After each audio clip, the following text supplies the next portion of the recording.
I've often been asked, Sandra, what is one of the most memorable learning experiences you've ever had? Immediately, my mind thinks back to grade 3 when I made an appointment to see my principal, Mr. Mean, just so I could tell him that he wasn't Mr. Mean, that he was Mr. Nice, and I made him cry. Or the time in grade 5 this kid across the aisle from me picked his nose and ate it, he made me gag. But what have I learned besides that if I am genuinely kind to someone, I might make them cry, or if I pick my nose in public, it is socially reprehensible and repulsive, that has stayed with me forever? When I was in grade 8, Miss Good was my English teacher. We loved Miss Good. She was engaging. She told stories that made us laugh. She gave encouraging words, and she sat on the side of her desk as opposed to behind the podium. She interacted with us. One day she gave us a writing assignment. Write a poem in any genre that we have studied. You may work with a partner. Fantastic. I worked with Denelda. We wrote a poem that made fun of the teachers. We were so funny, so clever, so witty. Or so we thought.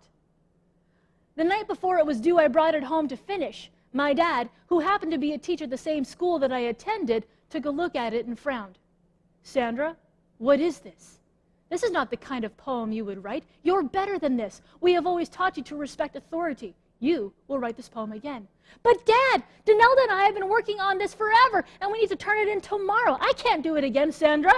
You will do it again, and you will tell Denelda to take your name off the original. But Dad, she's going to make fun of me. You're a teacher at the school. She's going to call me a teacher's pet, a coward, a loser. Sandra, it doesn't matter what people think of you if you are acting with integrity and doing the best you can. Is this poem the best you can do?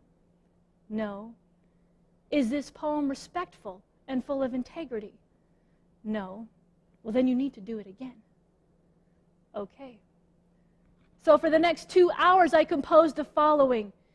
These are the preachers that we call teachers at the Sexsmith Secondary School. They don't use a hoe, an arrow, or bow. A textbook's their only school tool.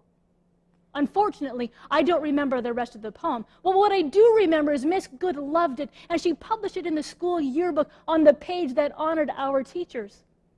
I also learned that day what kind of student I want to be. Respectful, full of integrity, and pushing the boundaries of mediocrity to give my best. So from all I've learned, may I inspire you to give your best. May I encourage you to do something kind for someone and maybe make them cry. And may I remind you to never pick your nose in public. Thank you.